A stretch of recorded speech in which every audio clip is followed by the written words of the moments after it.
সখাগণ সব সময় কৃষ্ণের সঙ্গ করেন। সখাগণ কৃষ্ণকে এত ভালোবাসেন যে তারা কৃষ্ণকে ছাড়া আর কিছু জানেন না। সব সময় তো কৃষ্ণের সঙ্গে সঙ্গেই থাকেন। রাতের বেলা শুধু ঘুমানোর সময় মায়ের কাছে গিয়ে শয়ন করেন। মায়ের কোলে ঘুমিয়ে রয়েছে, কিন্তু মায়ের কোলে ঘুমিয়ে ঘুমিয়েও সখাগণ কিন্তু কানাই কানাই বলে ডেকে ওঠে। সখাগণ কানাই ছাড়া আর অন্য কিচ্ছু জানে না। তারা সবসময় বিধাতার কাছে প্রার্থনা করে, ওগো বিধাতা, আমরা অন্য কিছু চাই না, শুধু জন্মে জন্মে পাই যেন কানাই হেন ভাই। প্রতি জন্মে জন্মে শুধু আমরা যেন কানাইয়ের মতন ভাইকে লাভ করতে পারি, আর অন্য কিছু চাই না।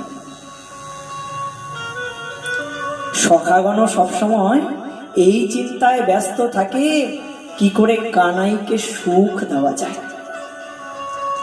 কোন কোন সখা কি করেন যেন মন্ত্রীর মতন করে কানাইয়াকে মন্ত্রণা দান করেন। আবার কোন কোন সখা নিজে হেসে কানাইকে হাসান। কোন কোন সখা আবার কি করেন জানো, ফল প্রকৃতির স্বভাব।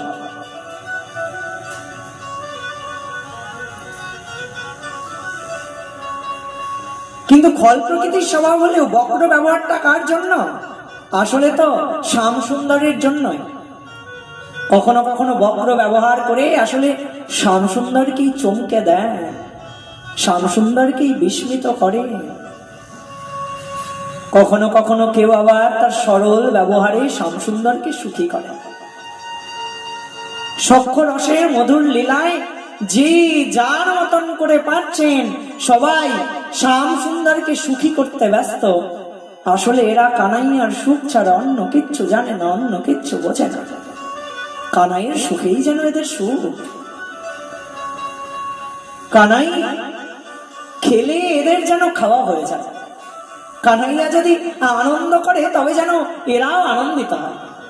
সত্যি সখ্য রসে এই সখাদের কোনো তুলনা হয় না।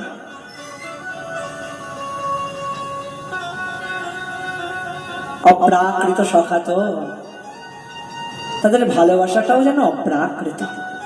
এই সখ্য রসের এই ভালোবাসাও না কলিকালে আর দেখা যায় না। কিন্তু সখা তো হবে এমন, বন্ধু তো হবে এমন, যে বন্ধুর সুখে সুখী হবে, বন্ধুর দুঃখে দুঃখী হবে।